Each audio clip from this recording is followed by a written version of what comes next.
J'ai entendu par hasard une conversation entre mon mari et ma meilleure amie au téléphone. Il avait oublié de raccrocher après m'avoir dit « je t'aime ». Non seulement il me trompait, mais il se moquait cruellement de ma souffrance. Mon mari m'a dit qu'il m'aimait, a oublié de raccrocher, et 6 secondes plus tard, j'ai entendu ma meilleure amie se moquer de moi depuis la même chambre d'hôtel. J'étais assise dans mon bureau au 34e étage d'une tour de verre à La Défense, fixant une pile de contrats clients que je ne pouvais soudainement plus lire. La scène était grise ce matin-là, le ciel lourd, le genre de lumière hivernale qui rendait tout honnête et cruel. Lucas m'avait appelé à 8h12. Pas un texto. Un appel. Cela aurait dû être mon premier avertissement. Depuis des mois, mon mari était trop occupé pour appeler, trop stressé pour parler, trop épuisé pour me toucher, sauf s'il y avait des gens autour pour nous voir paraître normaux. Mais ce matin-là, sa voix était douce et chaleureuse, comme au temps où nous avions 25 ans et étions fauchés, mangeant des sandwichs de station-service dans son vieux camion tout en prétendant que nous vivions déjà la belle vie que nous désirions. « Salut ma chérie », a-t-il dit. Je voulais juste entendre ta voix. J'ai fermé les yeux comme une idiote et j'ai laissé ces mots nourrir une part affamée de moi. Ça va, ai-je demandé. Oui, je pensais juste à toi. Je sais que j'ai été distant. Ma gorge s'est serrée. Tu l'as été. Je me rattraperai ce soir. Dîner. Juste nous deux. Pas de téléphone. Ma femme me manque. Sa femme. Après 9 ans de mariage, après 2 ans à dormir dos à dos dans le même lit, après une fausse couche qui m'avait brisé et l'avait rendu plus froid au lieu de le rapprocher, ces 2 mots avaient encore le pouvoir de me faire y croire. Ça me plairait, ai-je dit. Je t'aime, Chloé. Je t'aime aussi. Il a fait un bruit de baiser au téléphone comme un homme simulant la tendresse. Puis la ligne est devenue silencieuse. J'ai baissé mon téléphone, sur le point de mettre fin à l'appel, mais mon pouce a glissé. L'appel est resté ouvert. C'est à ce moment-là que je l'ai entendu rire. Pas le rire qu'il utilisait avec moi. Pas ce rire facile et enfantin que j'avais autrefois aimé. Celui-ci était bas et méchant. Le son d'un homme qui enlève un masque. Elle a encore tout gobé, a dit Lucas. Mon corps tout entier s'est figé. Une femme a ri à côté de lui. J'ai reconnu ce rire avant que mon cerveau ne me permette de l'admettre. Je connaissais la petite inspiration qu'elle prenait avant une blague cruelle. Je connaissais sa confiance paresseuse, celle qui venait du fait d'être accueillie dans ma maison, mon placard, mes secrets, mon deuil. Bien sûr qu'elle a tout gobé, a dit Camille. Elle est désespérée de se sentir choisie. Camille, ma meilleure amie depuis notre première année à la Sorbonne, mon témoin de mariage, la femme qui me tenait les cheveux après trop de vin, qui a dormi sur mon canapé après ma fausse couche parce qu'elle disait qu'aucune femme ne devrait se réveiller seule après avoir perdu un bébé. La femme qui savait où je gardais mon double de clés, mon argent d'urgence, les lettres de ma grand-mère et le journal dans lequel j'écrivais quand je ne pouvais pas dire la vérité à voix haute. Je ne respirais plus. À l'autre bout du fil, j'ai entendu des draps bruire, pas un bruit de bureau, pas un bruit d'aéroport, pas le voyage d'affaires pour lequel il m'avait dit être parti. Des draps. Ne sois pas trop méchant, a dit Lucas, mais il souriait. Je pouvais l'entendre.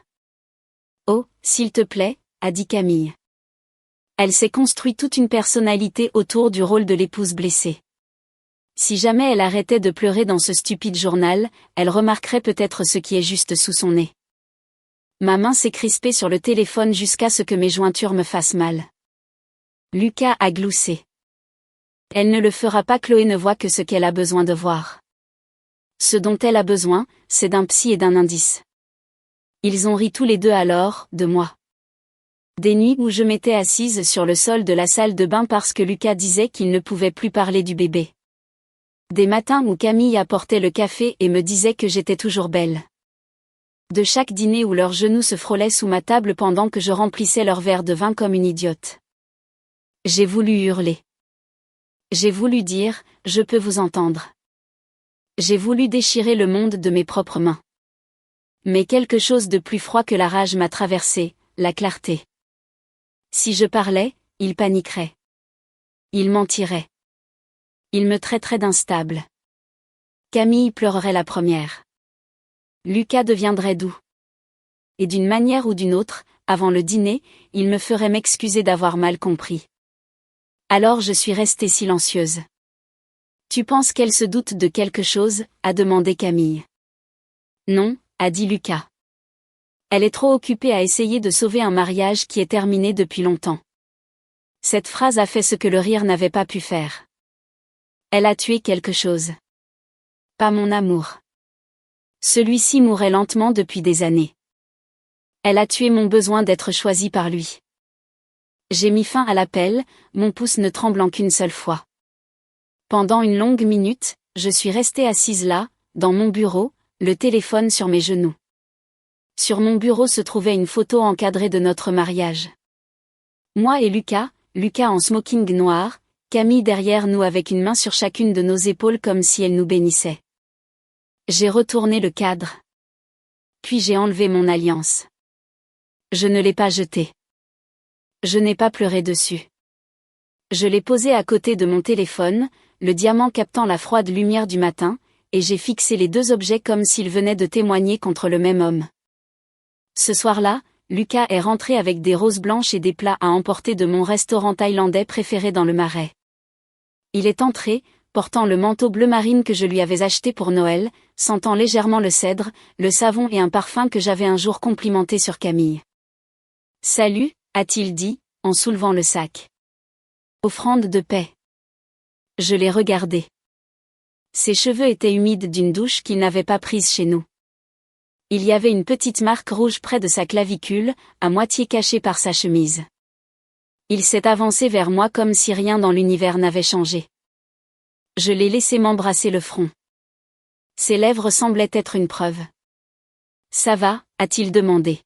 « Longue journée. » « Pareil. » Il a soupiré de façon théâtrale, desserrant sa cravate. Les réunions à Marseille étaient brutales. Marseille. C'était donc le mensonge du jour. J'ai souri. J'ai cru que tu avais dit que le client était à Lyon. Son visage a cessé d'être beau pendant une demi-seconde. Puis il s'est repris. C'est vrai. Lyon. Désolé. J'ai la tête en vrac. Ça doit être ça. Nous avons mangé sur l'îlot de la cuisine. Il a parlé des retards à l'aéroport. D'un associé senior difficile. De chiffres qui ne collaient pas. J'ai hoché la tête. J'ai posé des questions. Je l'ai regardé mentir avec l'aisance d'un homme qui s'était entraîné sur quelqu'un de indulgent. Au milieu du dîner, il a mentionné Camille. Elle m'a envoyé un texto tout à l'heure, a-t-il dit. Elle s'inquiète pour toi. Mes baguettes se sont arrêtées. Vraiment? Oui. Elle a dit que tu semblais fragile ces derniers temps. Peut-être que l'anniversaire te frappe plus fort que tu ne l'admets. L'anniversaire. La date où j'ai perdu le bébé. La date que Camille et Lucas se sentaient apparemment à l'aise d'utiliser comme bouclier pour leur liaison. C'est attentionné de sa part, ai-je dit. Elle t'adore, Chloé. J'ai failli rire. Au lieu de cela, j'ai regardé mon mari et je l'ai vu clairement pour la première fois depuis des années. Pas comme le garçon qui m'embrassait la main au feu rouge. Pas comme l'homme que j'avais défendu auprès de ma mère, de mes amis, de mon propre reflet. J'ai vu un acteur paresseux. Pendant les 11 jours suivants, je suis devenue silencieuse. Pas un silence brisé, un silence d'observation. Lucas retournait son téléphone face contre table dès qu'il s'asseyait près de moi. Il a commencé à prendre ses appels clients dans le garage. Il souriait à des messages puis effaçait son sourire quand il me remarquait en train de le regarder. Camille m'envoyait des mèmes sur les épouses anxieuses, suivies de petits cœurs. Elle l'invitait à un brunch, au Pilates, à un bain sonore de guérison. Je savais qu'elle se moquerait de moi si j'y allais. J'ai tout sauvegardé. Capture d'écran, horodatage, reçu de notre compte joint. D'étranges frais de station-service dans des quartiers que Lucas prétendait ne jamais visiter. Une facture de fleuriste pour des pivoines roses, que je détestais et que Camille adorait. J'ai rouvert mon vieux journal, celui que Camille avait qualifié de stupide quand elle pensait que je ne pouvais pas entendre, mais je n'écrivais plus comme une épouse blessée. J'écrivais comme un témoin. En haut d'une page blanche, j'ai écrit, chose qu'ils ne savent pas que je sais. En dessous, j'ai listé l'appel, le parfum, la note d'hôtel cachée sous des repas d'affaires. La façon dont Camille avait commencé à porter le sweat de l'université préférée de Lucas chez moi en prétendant l'avoir acheté d'occasion. La façon dont Lucas lui servait toujours son vin avant le mien. La façon dont il détournait le regard trop rapidement quand j'entrais dans une pièce.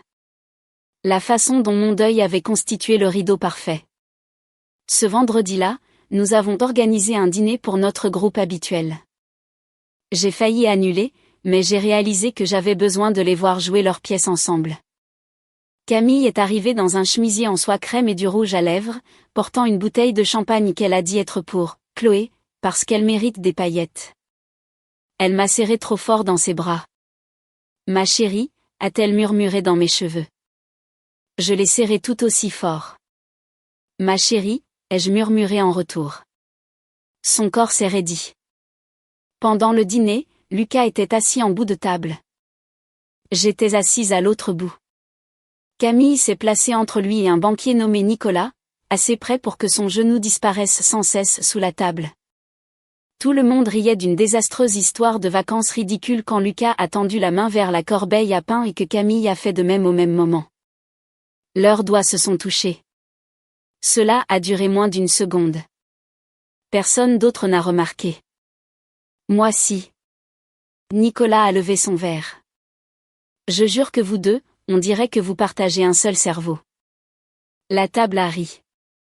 J'ai levé mon verre de vin. Certaines connexions sont difficiles à cacher, ai-je dit. Les rires se sont faits plus rares. Lucas m'a regardé. Camille l'a regardé. J'ai souri comme une femme qui pourrait encore ne rien savoir, mais ils ont tous les deux compris quelque chose de petit et de dangereux. Je n'étais plus endormie. Après le départ des invités, Lucas m'a suivi dans la cuisine. Tu étais bizarre ce soir, a-t-il dit. J'ai rincé une assiette lentement. Vraiment? Ce commentaire sur les connexions. C'était une blague. Ça n'en avait pas l'air. J'ai fermé le robinet et lui ai fait face. Peut-être que tu étais sensible. Sa mâchoire s'est crispée. Il détestait quand je paraissais calme. La colère, il pouvait l'utiliser. Les larmes, il pouvait les gérer.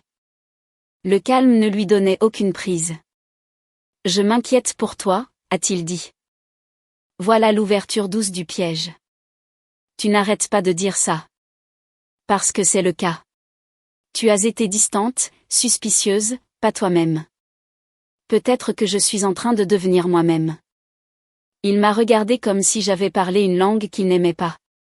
À l'étage, j'ai entendu son téléphone vibrer sur la table de chevet. Une fois, deux fois. Il n'a pas bougé.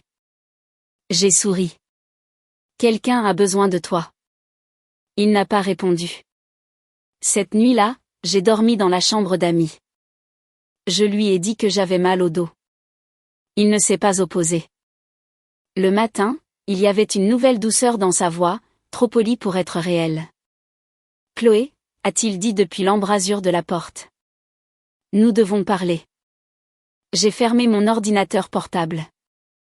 De quoi? De nous. J'ai attendu. Il s'est assis au bord du lit, l'air d'un homme préparant un discours. Je pense que tu as plus de mal que tu ne l'admets. Depuis la fausse couche, tu es différente. Ma peau est devenue glaciale. J'ai perdu un enfant, Lucas.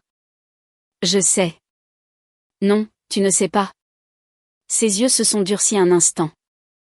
J'en ai perdu un aussi. Tu as arrêté de dire ça au bout de 3 semaines. Ce n'est pas juste. Non. Ce qui n'est pas juste, c'est d'utiliser notre bébé mort comme une raison pour me traiter d'instable.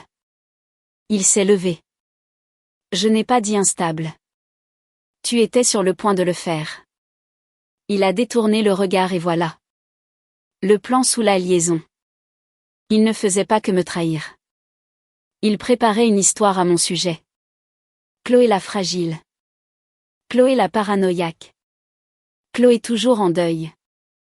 Le genre de femme dont le mari méritait de la sympathie en la quittant. Je suis allée au travail ce matin-là et j'ai appelé ma cousine Léa depuis le parking. Léa était avocate pénaliste, de 2 ans mon aînée, et la seule femme de ma famille qui pouvait faire avouer une fraude fiscale à un barista de Starbucks juste en haussant un sourcil.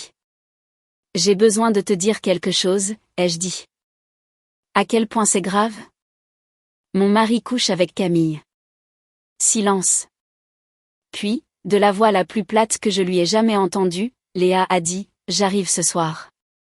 Elle est arrivée avec de la soupe, du vin rouge et l'expression d'une femme qui assemblait mentalement un jury. Je lui ai tout raconté.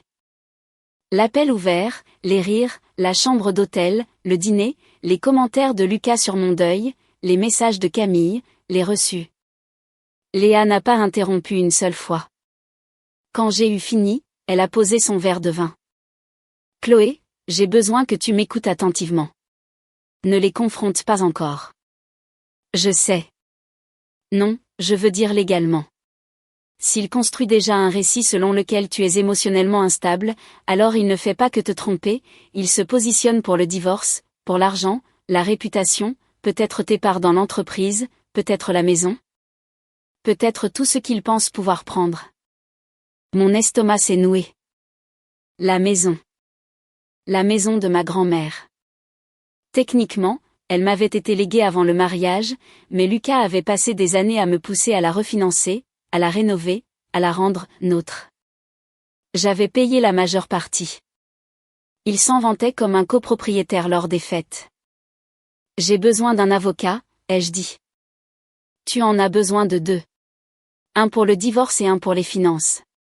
Et tu dois arrêter de financer l'appartement fantasmé dans lequel il joue à la petite maison. Léa a penché la tête. Les hommes comme Lucas ne se cachent pas éternellement dans des hôtels au hasard. Ils prennent leurs aises. Les gens qui prennent leurs aises laissent des traces écrites. Elle avait raison. La preuve est arrivée 3 matins plus tard. Lucas m'a dit qu'il devait s'envoler pour Bordeaux pour une réunion de partenariat. Il a fait sa valise avec soin, des chemises chères, la montre que je lui avais achetée pour notre anniversaire, et l'eau de Cologne qu'il ne portait que lorsqu'il voulait que quelqu'un se souvienne de lui. Je l'ai embrassé sur la joue à la porte. Bon vol. Je t'appelle quand j'atterris. Tu le fais toujours. Il n'a pas remarqué le sous-entendu. Il n'est pas allé à Bordeaux. À 23h46 cette nuit-là, Camille a posté une story Instagram sur sa liste d'amis proches, probablement assez ivre pour oublier que j'en faisais partie. Elle montrait un petit salon avec des briques apparentes, une bouteille de cabernet sur une table basse en marbre, et la pluie striant une fenêtre. Dans le reflet de la vitre, à peine visible pendant 2 secondes, se trouvait Lucas, chemise déboutonnée, tenant 2 verres de vin. J'ai enregistré l'écran avant qu'elle ne la supprime 4 minutes plus tard. Le lendemain matin, Lucas a envoyé un texto, vient d'atterrir. Longue journée déjà. Tu me manques.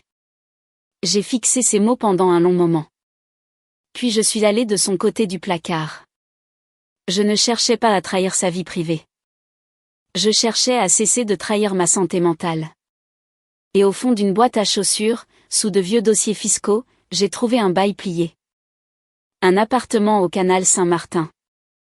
Locataire, Lucas Hélier et Camille Calahan. Date de début, 7 mois plus tôt. 7 mois. Pendant que j'essayais de comprendre pourquoi mon mari ne me touchait plus, il choisissait des coussins avec ma meilleure amie à 14 pâtés de maison de mon bureau. J'ai photographié chaque page. J'ai remis le bail exactement où il était. Puis je me suis assise sur le sol du placard et j'ai ri une fois. C'était un rire laid et brisé. Pas parce que c'était drôle, mais parce qu'il n'y avait enfin plus de place pour le doute. Ils n'avaient pas fait une erreur. Ils avaient construit une vie. Et j'en avais payé une partie. À midi, Léa m'avait mise en contact avec une avocate spécialisée en divorce nommée Maître Isabelle Dubois, une femme aux cheveux argentés, aux lunettes pointues et à l'énergie d'une arme chargée dans un chemisier en soie. Maître Dubois a examiné le bail, les reçus, les notes de l'appel et les captures d'écran. Puis elle m'a regardé par-dessus la monture de ses lunettes. Votre mari n'est pas aussi intelligent qu'il le pense. Ce furent les premiers mots réconfortants que j'entendais depuis des semaines. Au cours des 8 jours suivants, j'ai agi en silence. J'ai ouvert de nouveaux comptes. J'ai changé les mots de passe. J'ai gelé la carte jointe que j'utilisais pour déposer la majeure partie de mes revenus de consultante. J'ai copié les registres hypothécaires, les déclarations de revenus, les dossiers d'assurance, les comptes de retraite, les factures clients et chaque email où Lucas mentionnait notre maison comme si la répétition pouvait réécrire la propriété. J'ai aussi trouvé le deuxième rebondissement. Il est venu de notre système de sécurité domestique. Lucas avait insisté pour que nous installions des caméras après une série de cambriolages dans le quartier. Il avait oublié que le compte de stockage cloud était sous mon adresse email. Un soir, en cherchant des images de lui partant avec une valise, j'ai trouvé un clip d'il y a 3 mois. Camille entrant dans ma maison à 14h17, seule. Elle a utilisé le double de la clé. Elle est allée directement à mon bureau. Elle a ouvert le tiroir du bas de mon bureau. Elle a sorti mon journal. Pendant 12 minutes, elle est restée là, photographiant les pages avec son téléphone. Ma bouche est devenue sèche. Ces pages privées étaient l'endroit où j'avais écrit sur les crises de panique, les cauchemars, la culpabilité de la fausse couche, la peur d'être indigne d'être aimée, la peur que Lucas me quitte. Camille n'avait pas deviné mes blessures. Elle les avait étudiées. Et ensuite, elle les lui avait livrées. J'ai envoyé le clip à Maître Dubois et Léa. Léa a appelé immédiatement. Ne t'approche pas d'elle, a-t-elle dit. Chloé, promets-le-moi. Ma voix semblait étrange. Trop calme. Reviens. Parce que maintenant, je savais quelque chose d'encore pire que la trahison. Il s'était préparé à utiliser mon propre deuil contre moi. L'occasion de les faire abattre leurs cartes est arrivée plus tôt que prévu. La fête de fiançailles de Camille était prévue pour le samedi suivant. Oui, Camille était fiancée à un chirurgien pédiatrique gentil et discret nommé Daniel Fournier, qui l'aimait depuis 4 ans et ne semblait jamais remarquer qu'elle traitait la loyauté comme un costume. La fête se déroulait dans un salon privé au-dessus d'un restaurant du Triangle d'Or. J'en avais planifié la moitié avant que mon monde ne s'embrase, parce que Camille m'avait demandé de l'aide. Elle avait dit que j'avais meilleur goût que son organisatrice. Elle avait dit que j'étais la sœur qu'elle avait choisie. J'ai failli ne pas y aller. Puis Maître Dubois a dit quelque chose qui m'a fait changer d'avis. Si elle est toujours fiancée et si votre mari cache toujours des actifs ou dépense des fonds matrimoniaux pour leur appartement, Daniel pourrait avoir besoin de le savoir. Mais ne créez pas une scène que vous ne pouvez pas contrôler. Créez un dossier. Alors j'y suis allée. Je portais une robe noire, de simples boucles d'oreilles en perles, et pas d'alliance. Camille a vu ma main nue dès mon arrivée. Son sourire a vacillé. Chloé, a-t-elle dit en se précipitant vers moi. Tu es venue. Bien sûr. Elle m'a serré dans ses bras. Son parfum a envahi mes narines. Le même parfum que j'avais senti sur mon mari. Tu as l'air mince, a-t-elle chuchoté. Est-ce que tu manges? J'ai reculé. Est-ce que tu dors? La couleur a quitté son visage. Avant qu'elle ne puisse répondre, Daniel est apparu à côté d'elle, chaleureux et ignorant. Chloé, je suis si content que tu sois là, a-t-il dit. Camille craignait que tu ne viennes pas. Je ne manquerais ça pour rien au monde. De l'autre côté de la pièce, Lucas se tenait près du bar. Il n'était pas censé être là. Camille m'avait dit des semaines plus tôt qu'elle ne l'invitait pas parce que ce serait gênant avec les amis de Daniel. Mais il était là, un whisky à la main, les yeux rivés sur les miens. J'ai marché vers lui. Il s'est penché près de moi avant que je puisse parler. Nous devons parler en privé. Non. Son expression a vacillé.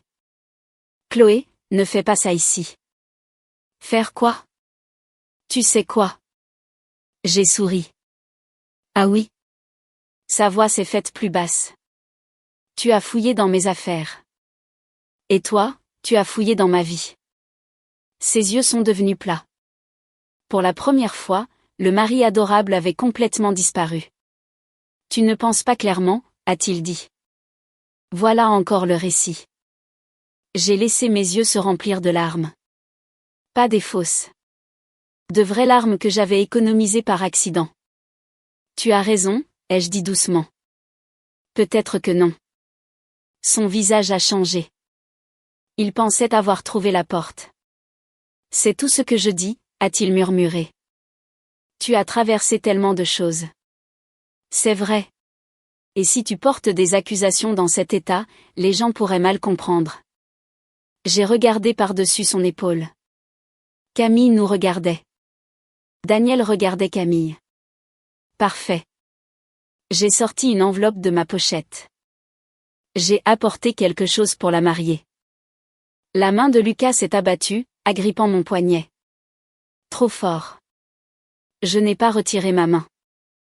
J'ai seulement baissé les yeux sur ses doigts. Lâche-moi. Il m'a relâché instantanément, mais Daniel l'avait déjà vu. 6 autres personnes aussi. Je me suis dirigée vers la table des cadeaux, j'ai placé l'enveloppe sur le dessus des paquets emballés d'argent, et j'ai écrit le nom de Daniel sur le devant. Camille s'est approchée de moi comme si elle pouvait arrêter la gravité. Chloé, a-t-elle sifflé. Je me suis penchée assez près pour qu'elle seule puisse entendre. Tu avais raison sur une chose. J'étais désespérée. Pas d'amour, de vérité. Ses lèvres ont tremblé. Et maintenant, je l'ai.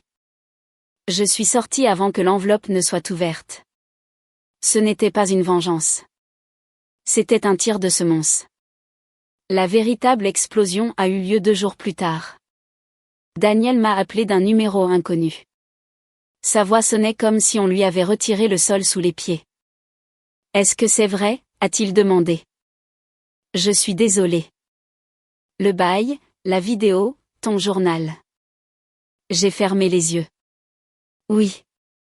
Il est resté silencieux si longtemps que j'ai cru que la ligne avait été coupée. Elle a dit que tu étais instable, a-t-il finalement dit. Elle a dit que tu étais obsédé par l'idée de la détruire parce que Lucas veut te quitter. J'ai ri, mais sans aucune once d'humour. Bien sûr qu'elle l'a dit.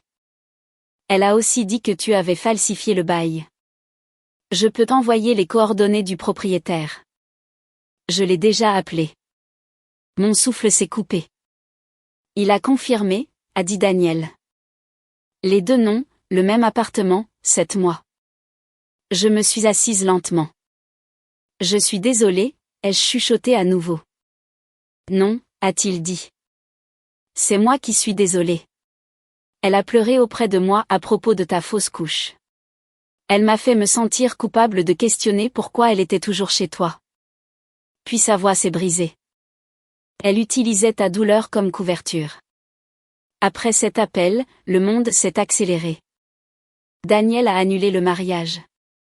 La mère de Camille m'a traité de menteuse jalouse jusqu'à ce que Daniel lui envoie le bail. La mère de Lucas, Béatrice, s'est présentée à ma porte d'entrée, dans un manteau camel, tenant les captures d'écran imprimées avec des mains tremblantes. Béatrice n'avait jamais été chaleureuse, mais elle avait toujours été juste. C'était le genre de femme qui croyait que les notes de remerciement devaient être manuscrites et que la trahison devait être affrontée debout. Quand j'ai ouvert la porte, elle a regardé ma main nue. Oh, Chloé, a-t-elle dit, puis, à mon grand choc, elle a pleuré. Je l'ai laissée entrer. Elle s'est assise à ma table de cuisine, la même table où Lucas avait menti sur des nouilles et des roses, et a couvert son visage. Je l'ai mieux élevée que ça. Je ne savais pas quoi dire. Elle a levé les yeux. Il nous a dit que tu étais devenu paranoïaque. Que le deuil t'avait changé.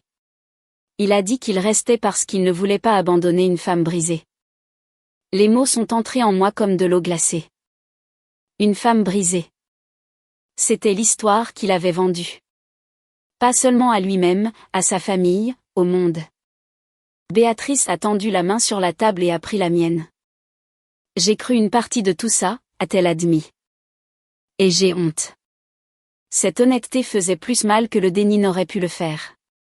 Il y a autre chose, a-t-elle dit. Elle a ouvert son sac à main et a sorti un document plié. Lucas a demandé à son père le mois dernier de déplacer de l'argent. Il a dit que tu étais dépensière. Il a dit qu'il devait protéger les actifs avant que tu ne fasses une dépression. Mes oreilles ont bourdonné. Quels actifs? Béatrice avait l'air malade. Le fonds pour la maison de campagne. Tes distributions de consultante. Il a dit que certains comptes étaient joints par erreur. J'ai reculé de la table. L'argent de ma grand-mère, mon travail, mon nom. Il n'essayait pas seulement de me quitter. Il essayait de me voler au passage. Et de faire croire à tout le monde que j'étais trop instable pour le remarquer. Ce soir-là, Lucas est venu à l'appartement de Léa parce qu'il savait que je restais là-bas. Léa a ouvert la porte mais a gardé la chaîne de sécurité. Tu as 5 secondes, a-t-elle dit. J'ai besoin de parler à ma femme. Je suis apparue derrière elle. Ta femme t'a entendu te moquer d'elle. Il avait l'air terrible, mal rasé, pâle, les yeux rouges. Pendant une seconde, l'ancienne partie de moi a voulu le réconforter. L'habitude est un fantôme cruel. Chloé, a-t-il dit, j'ai fait des erreurs. Non, tu as pris des dispositions. Il a tressailli. J'ai rompu avec Camille. J'ai souri. Le fait que Daniel ait rompu le premier a aidé? Son visage s'est tordu. Elle ne signifie rien. C'est pire. Il était confus. Ta confusion a signé un bail, acheté du vin, photographié mon journal et demandé à tes parents si tu pouvais me cacher de l'argent. Cette dernière partie l'a touché. Ses yeux bougeaient trop vite. C'était là. La preuve sans papier. Tu as parlé à ma mère. Elle m'a parlé. Tu montes ma famille contre moi. Tu as fait ça quand tu leur as servi un mensonge en le faisant passer pour de l'inquiétude. Il s'est rapproché de la porte. La main de Léa s'est déplacée vers son téléphone. Chloé, s'il te plaît, a-t-il dit, la voix brisée. Je t'aime encore. J'ai regardé l'homme pour qui j'avais autrefois planifié des anniversaires, prié, pardonné avant qu'il ne le demande. Non, ai-je dit. Tu aimes être pardonné. Il a alors commencé à pleurer. Peut-être que les larmes étaient réelles. Peut-être que perdre le contrôle ressemblait au regret pour lui. Je ne savais pas comment revenir après le bébé, a-t-il murmuré. Pour la première fois, la colère s'est fendue en quelque chose de plus triste. Moi non plus, ai-je dit. Mais je ne suis pas monté dans le lit de ton meilleur ami pour rire de ton deuil. Il a secoué la tête. Je ferai n'importe quoi. Bien. Commence par partir. Il a regardé ma main, n'a vu aucune bague et a finalement compris que la porte n'était pas seulement fermée. Elle avait été verrouillée de l'intérieur. J'ai demandé le divorce le lendemain matin. Maître Dubois a agi comme si elle avait attendu toute sa carrière qu'un homme comme Lucas sous-estime une épouse discrète. Elle a retracé chaque paiement de notre compte joint vers l'appartement du canal Saint-Martin. Elle a assigné à comparaître les registres du bail. Elle a documenté les images du journal. Elle a récupéré des textos que Lucas pensait supprimer d'un vieil iPad toujours connecté à son compte. C'est ainsi que nous avons trouvé le 3e rebondissement. Camille n'avait pas seulement photographié mon journal. Elle avait envoyé à Lucas des lignes spécifiques avec des commentaires. Un message montrait une photo d'une page où j'avais écrit « J'ai peur que les gens ne restent que par pitié pour moi ». La réponse de Camille à Lucas disait « Utilise ça si elle devient difficile ». Elle se croit déjà instable. Un autre message daté de 2 semaines avant la fête de fiançailles disait « Après que Daniel et moi serons mariés, nous pourrons tout ralentir. Elle aura l'air folle si elle s'en prend aux 2 couples. » Les 2 couples. Ma meilleure amie avait prévu d'épouser un homme tout en gardant mon mari, et d'une manière ou d'une autre, elle pensait que c'était moi la pathétique. Le dernier message venait de Lucas. Une fois que Chloé aura signé le refinancement, je pourrai en sortir assez pour qu'elle ne se batte pas. J'ai fixé cette ligne jusqu'à ce que l'écran devienne flou. Les papiers du refinancement. Il insistait depuis des mois. Il disait que les taux étaient bons. Il disait que nous devrions rénover la cuisine. Il disait que cela avait du sens de simplifier la propriété. Il voulait la maison de ma grand-mère. La maison avec les marques de crayon sur le mur du cellier où mes cousins et moi mesurions notre taille. La maison où ma mère m'a appris à faire un clafoutis aux pêches. La maison où je me suis rétablie après avoir perdu le bébé parce que c'était le seul endroit au monde qui semblait encore me connaître. Maître Dubois a lu le message et a souri pour la première fois. Pas un sourire heureux. Un sourire de prédateur. Eh bien, a-t-elle dit, c'était généreux de sa part. La procédure judiciaire n'a pas été rapide, mais la première audience a été satisfaisante d'une manière que je n'ai pas honte d'admettre. Lucas est arrivé en costume anthracite avec son avocat, essayant d'avoir l'air solennel et blessé. Camille n'est pas venue, mais son nom planait sur la salle comme de la fumée. Son avocat a commencé en insinuant que j'étais émotionnellement instable, que j'avais envahi la vie privée de mon mari, que j'avais mal interprété des amitiés à cause d'un traumatisme non résolu. Maître Dubois l'a laissé parler. Elle l'a laissé construire toute sa petite maison laide. Puis elle l'a réduite en cendres.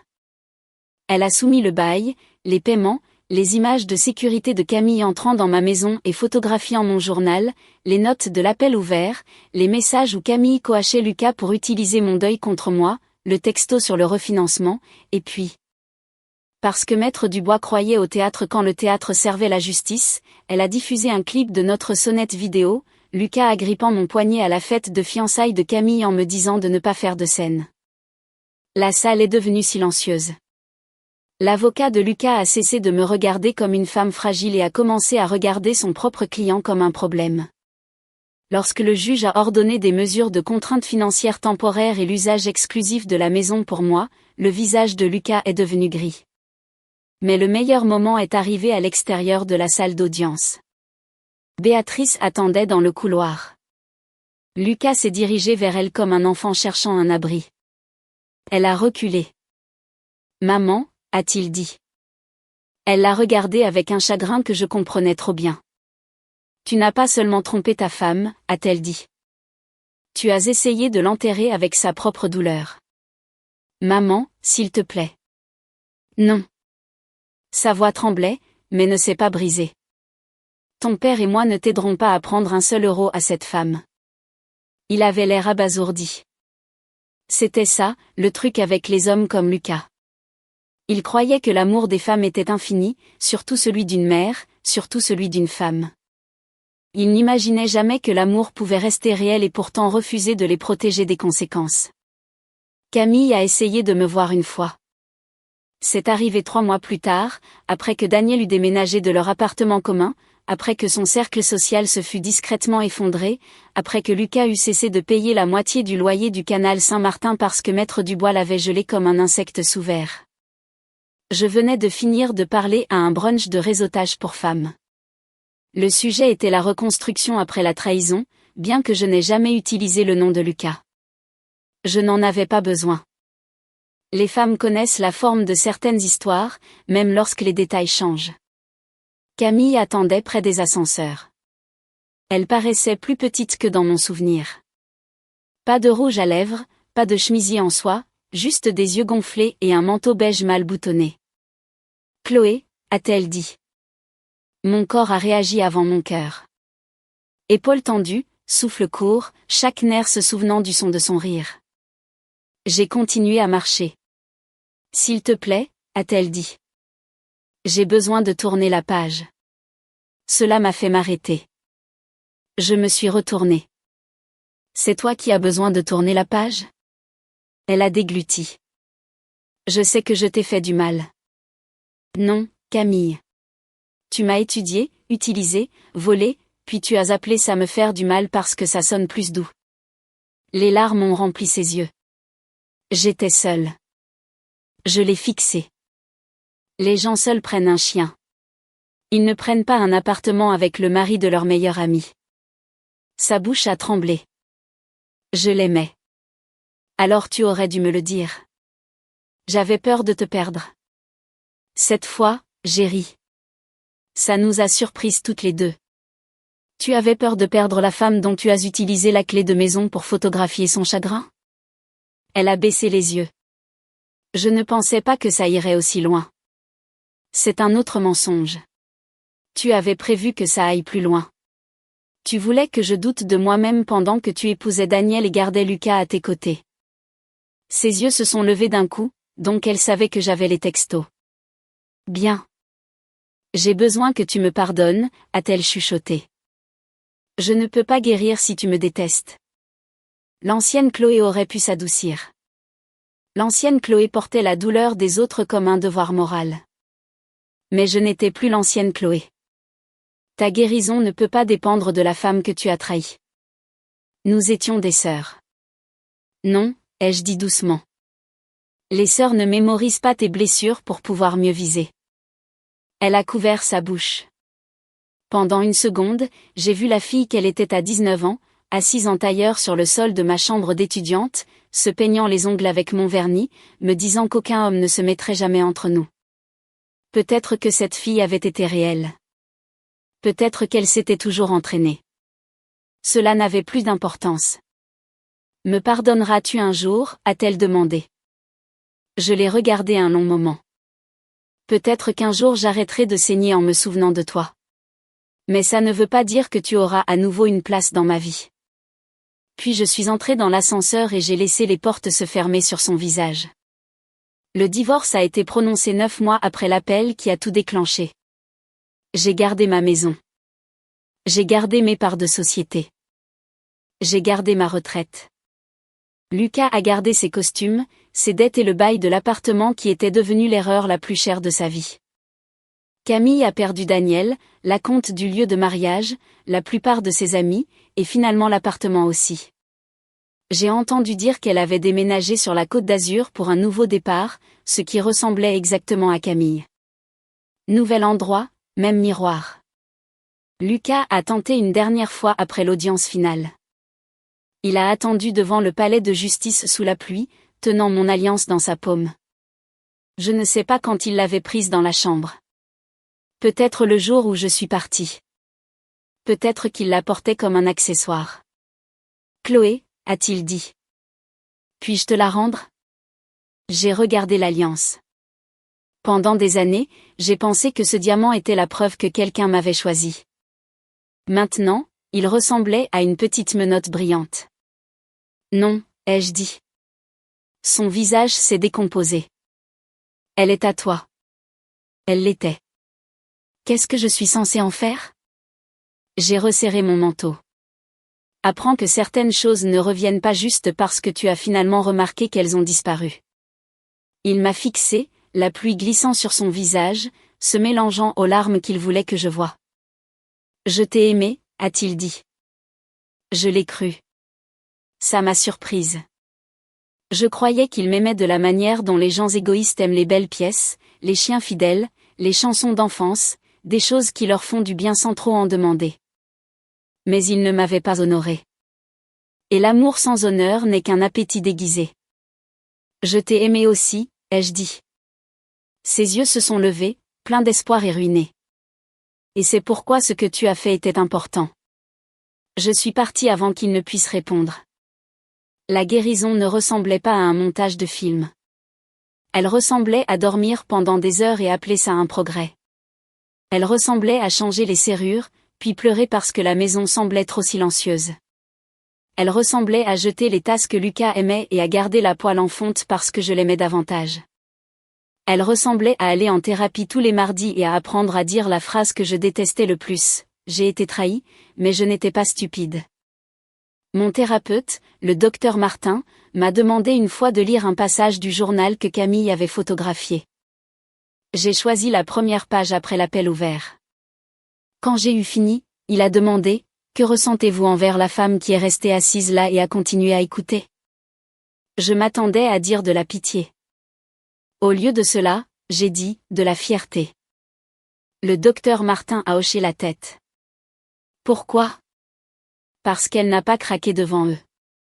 C'est devenu le début de ma nouvelle vie. Pas de la joie d'un seul coup. Pas de la paix comme un rayon de soleil entrant par une fenêtre. Plutôt comme un dégel, lent, douloureux, réel. J'ai commencé à faire des promenades matinales le long de la Seine sans vérifier la localisation de Lucas. J'ai cuisiné trop de pâtes et invité Léa à m'aider à les manger. J'ai acheté des plantes et en ai tué 3 avant d'apprendre à ne pas trop arroser les choses juste parce que j'avais peur de les perdre. Béatrice me rendait visite parfois. Au début, c'était gênant, mais le deuil construit d'étranges ponts. Elle ne m'a jamais demandé de pardonner à son fils. Elle ne l'a jamais défendu. Elle apportait seulement du cake au citron et des histoires sur qui Lucas avait été enfant. Et d'une manière ou d'une autre, ces histoires m'ont aidé à lâcher l'homme sans prétendre que tout le passé avait été faux. Daniel a envoyé un email 1 an plus tard. Il disait: « J'ai épousé quelqu'un de gentil le week-end dernier. J'ai pensé que tu devrais savoir que la vérité que tu m'as donnée a sauvé ma vie avant que je ne la construise sur un mensonge. J'espère que la tienne est belle aussi. » J'ai pleuré en le lisant. Pas parce que j'aimais Daniel. Je le connaissais à peine. Mais parce que la trahison propage des dommages dans toutes les directions, et parfois, dire la vérité est le seul moyen d'empêcher le feu d'atteindre une autre maison. 1 an après le divorce, je me tenais dans la cuisine de ma grand-mère en train de peindre les placards en verre. L'entrepreneur était parti pour la journée. De la musique jouait sur mon téléphone, les fenêtres étaient ouvertes, et toute la maison sentait la pluie, la peinture et le basilic de la plante que j'avais finalement réussi à ne pas tuer. Léa était assise sur le comptoir, mangeant des raisins. « Tu sais quel jour on est ?» a-t-elle demandé. J'ai regardé la date sur mon téléphone. L'anniversaire de l'appel ouvert. J'ai attendu que la douleur me transperce. Elle n'est pas venue. Il y avait de la tristesse, oui, une cicatrice connaît la météo, mais elle ne possédait plus la pièce. Je devrais faire quelque chose, ai-je dit. Comme quoi? J'ai essuyé la peinture de mon poignet et j'ai pensé au journal à l'étage. Celui qui avait été une preuve, puis une survie, puis un souvenir. Je pense que je vais finir le livre. Léa a souri. J'écrivais des essais en secret depuis des mois sur les femmes qui confondent l'endurance avec la loyauté. Sur les mariages qui meurent à voix basse avant de mourir au tribunal. Sur les amis qui transforment l'intimité en munitions. Sur la différence entre le silence et la reddition. J'ai publié le premier essai en ligne sous mon propre nom. Je m'attendais à ce que 12 personnes le lisent. En 3 jours, des milliers l'avaient fait. Des femmes m'ont écrit de Lyon, Nantes, Bordeaux, Lille. Mon mari m'a aussi traité de folle. Ma sœur savait et ne m'a jamais rien dit. Ma meilleure amie a utilisé mes secrets contre moi. Je pensais que partir signifiait que j'avais échoué. Chaque message faisait mal. Chaque message guérissait quelque chose. La douleur, ai-je appris, ne devient pas utile parce qu'elle s'est produite. Elle devient utile lorsque vous refusez de laisser les menteurs être les seuls à raconter l'histoire. J'ai finalement transformé les essais en un livre. Sur la couverture, il n'y avait pas de cœur brisé, pas d'alliance, pas de femme en pleurs, juste une porte entr'ouverte. La veille du lancement, j'ai trouvé la vieille photo de mariage dans une boîte de rangement. Moi en robe de satin, Lucas en smoking. Camille derrière nous avec une main sur chacune de nos épaules. Pendant un long moment, je l'ai fixé. Puis j'ai fait quelque chose que je n'aurais jamais pensé faire. Je ne l'ai pas déchiré. Je ne l'ai pas brûlé. Je l'ai placé à l'intérieur, au dos de mon journal, et j'ai écrit en dessous, « J'étais heureuse ici ». Ça compte aussi. Ils ne peuvent pas voler la vérité juste parce qu'ils ont ruiné ce qui est venu après. Le lendemain matin, j'ai pris la parole dans une librairie du Marais.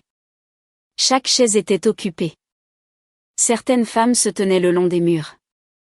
Certaines sont venues avec des amis. Certaines sont venues seules, les bras croisés fermement comme si elles se maintenaient entières. Pendant la session de questions-réponses, une femme au fond a levé la main. Sa voix tremblait. Comment avez-vous su quand arrêter de vous battre pour lui et commencer à vous battre pour vous-même? Le silence s'est fait dans la salle. J'ai pensé à la voix de Lucas disant « Je t'aime ». J'ai pensé au rire de Camille. J'ai pensé au bail, aux photos du journal, à la salle d'audience, à la bague sous la pluie. Puis j'ai répondu honnêtement. Quand j'ai réalisé qu'il ne me demandait pas de lui pardonner. Il me demandait de disparaître discrètement pour qu'il puisse rester le type bien dans sa propre histoire. La femme a couvert sa bouche. J'ai adouci ma voix. Et j'ai décidé que ma vie n'allait pas être l'endroit où quelqu'un d'autre cachait sa honte. Après l'événement, je suis rentrée à pied au lieu de prendre un taxi. Paris était froid mais pas cruel ce soir-là. La ligne d'horizon scintillait derrière les branches nues. Un couple m'a dépassé en se tenant la main. Autrefois, cela aurait été comme un couteau. Maintenant, c'était comme la météo. Quelque chose que certaines personnes avaient, quelque chose que je pourrais avoir à nouveau, ou pas. Quoi qu'il en soit, j'étais toujours là. Quand j'ai atteint mes marches d'entrée, je me suis arrêtée. Pendant des années, j'avais attendu que Lucas rentre à la maison. Puis j'ai attendu des preuves. Puis j'ai attendu des dates d'audience, des signatures, des excuses qui ne seraient jamais assez propres pour compter. Maintenant, pour la première fois depuis longtemps, je n'attendais pas. J'ai ouvert ma propre porte. À l'intérieur, la maison était chaude. Des plantes bordaient les fenêtres. Des livres couvraient la table basse. Le vieux couvre-lit de ma grand-mère était posé sur le canapé. Sur le comptoir de la cuisine se trouvait une tranche de cake au citron que Béatrice avait déposée ce matin-là avec un mot qui disait « Tu fais toujours partie de la famille si tu le souhaites ». Je suis restée là et je me suis laissé ressentir toute l'étrange et douloureuse beauté de la survie. Lucas et Camille pensaient que j'étais trop désespérée d'amour pour remarquer leur rire.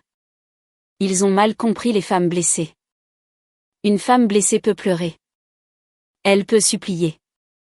Elle peut rester trop longtemps. Elle peut écrire sa douleur dans un journal et se blâmer pour une froideur qu'elle n'a pas créée. Mais parfois, elle entend la vérité par accident. Parfois, elle devient silencieuse. Parfois, elle rassemble des captures d'écran, des baux, des images de sécurité, des relevés bancaires et les derniers morceaux d'elle-même.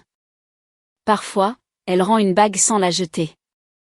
Parfois, elle quitte une fête avant l'explosion parce qu'elle n'a plus besoin de se tenir près de la bombe pour prouver qu'elle a explosé.